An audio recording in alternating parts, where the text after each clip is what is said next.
Okay. I read that your efforts took a different turn after 9/11. Can you tell us about this, and what was it like before and after 9/11? Well, I was a pastor. I've been a missionary, and I think 9/11, like for many people, was a major turning point to think through my faith. And so I went through a process of becoming a peacemaker.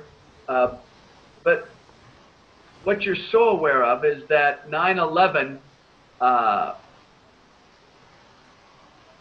began an insidious process of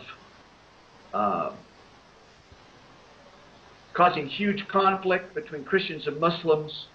And too many people confuse terrorists with Muslims, as you know. Certainly, I believe that part of peacemaking as well, if I may, is that we need to be serious about all forms of extremism, especially violent extremism. Yeah. So whatever color, whatever faith, we should not be stereotyping.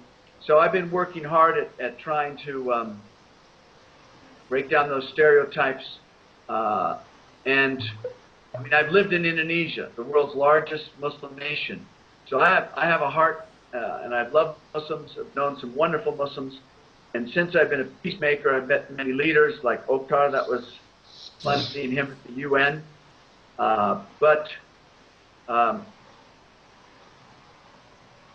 This is a long-term process of breaking down these stereotypes. And just as that shook the world, that shook my faith, and then the desire to work towards peace, and has been huge. One of the things that I've found since 9/11 is that, and this happens in all faiths, is we tend to compare the best interpretation and practice of our faith with the worst interpretation and practice of the other's faith. You know, we're always our best against their worst. And the Torah, the Injil, and the Gospel command us to speak the truth, to not exaggerate, and to do unto others. So no one likes to have our religion put down by someone else. And so this has been part of the stirring and growth in my life, becoming pastor, missionary, now peacemaker. Yeah. Yeah. Well, according to Islam, there is no justification for killing innocent people, murdering innocent people. In fact, in Quran, Allah says in one verse, "I seek refuge in Allah from accursed Satan." If someone kills another person, an innocent person, as if he had murdered all mankind, Allah says. And if anyone gives life to another person, it is as if he had given life to all mankind. So there is no justification for killing innocent people, and there is no room for terrorism. Somebody is either terrorist or Muslim. There is no Muslim terrorism, no Muslim terrorist. There is no such thing. There is only some terrorists carrying Muslim identities, but that doesn't mean anything. In 9/11 attack, there were innocent Christians, innocent Muslims, and innocent Jews who were murdered in this attack. So there is no justification for that. And of course, education is very important. And right after the 9/11 attack, Mr. Adnan Oktar wrote his book, Islam Denounces Terrorism. So we have to educate these people. There is no, of course, they claim to act in the name of God. But Allah says in Quran, that kind of people exist. Allah says hypocrites.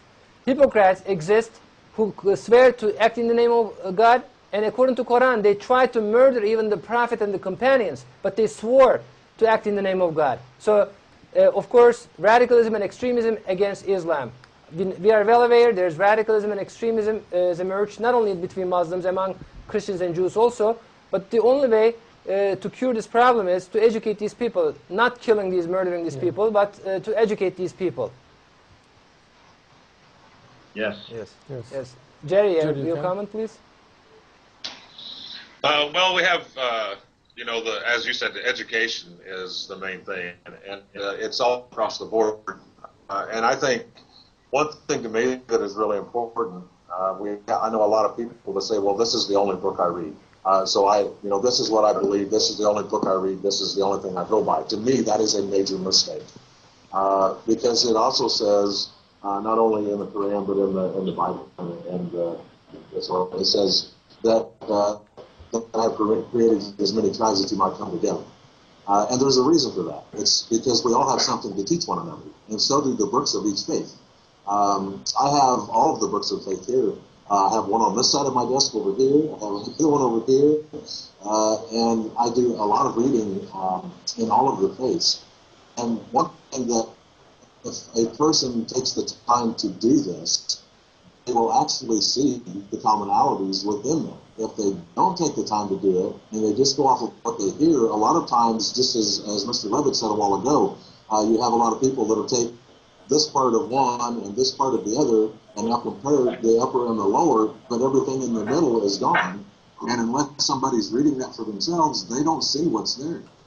So I think one of the real important things is to also educate people, but to get people reading a lot more than just books of their faith, to get them to understand other faiths. And I think that will also help better understand your own faith. Yeah.